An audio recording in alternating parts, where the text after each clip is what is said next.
it'll deteriorate your body if you continuously not pay attention to your posture.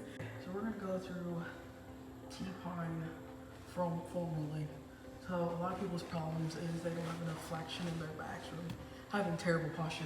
They tend to have like more of a rounded back. What you're gonna do to try to relax that and relax your muscles, your fascia muscles back there, make sure to hug yourself. Act like you're hugging yourself.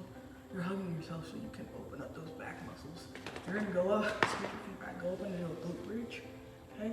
Make sure to keep your chin tucked so you're using the back of your neck muscles. And go down, make your lower back or like upper back. Do this, you might relieve it, just make sure to keep your head up.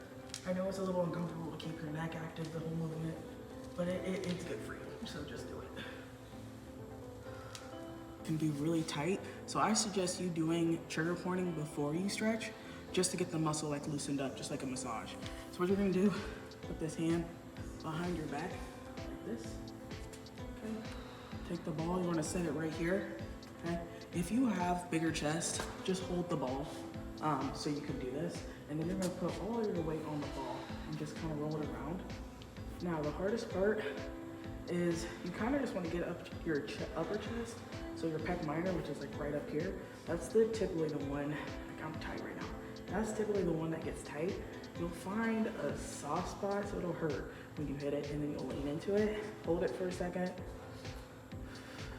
exhale, make sure to breathe, and then just continue rolling it. And you can all the way go down, all the way down to your chest if your chest is really tight, but most people's issue is like up here on top.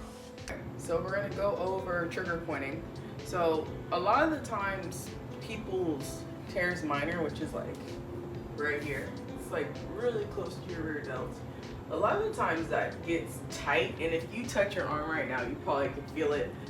So what you're gonna do, you're gonna put this ball right here and cross your arms over, and you'll feel it. Yeah, mine's tight right now. And you're just gonna roll over it. You'll feel a soft spot, and usually when you find that soft spot, lean into it, exhale, and push. I would hold on there for a little bit and then move it around and find another one. Stay in this area for about 1 to 2 minutes a day, and you would be surprised how much that helps. We're gonna go over chin tucks. A lot of people's issues is their necks are pushed forward from rounding their shoulders and everything. Get a hump neck, and that's what happens with people. They get hump necks because people ain't watching their posture, and their neck gets pushed out and their bodies are like this, and then it creates a hump. So it also can cause a lot more problems than you can think. It'll deteriorate your body if you continuously not pay attention to your posture. It has really, really bad effects, and I know you've seen older people have hunched over, and that is from not watching their posture or working on fixing their posture, keeping it in check.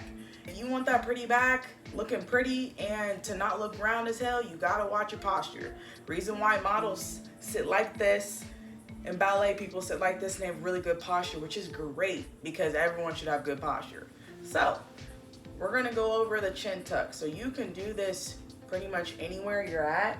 So basically what you're gonna do is take your fingers on your chin and you're gonna push it back and keep your chin down, okay?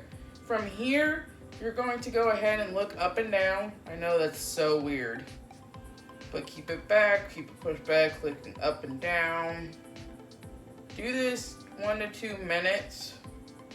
Like I said, I do this every time I stretch. So usually I stretch about 20-30 minutes a day. Just make sure to do this on occasion. After a while, you'll start building these deeper neck muscles, which is what usually happens. People's deeper neck muscles get weak, and then they start having a lot of issues. They're like, here, levator starts overcompensating, and their traps are overcompensating. Then it's just a whole thing. And that's from rounded shoulders, that's from your neck being stuck out. Side, take your fingers, you know, like, kind of like, you know?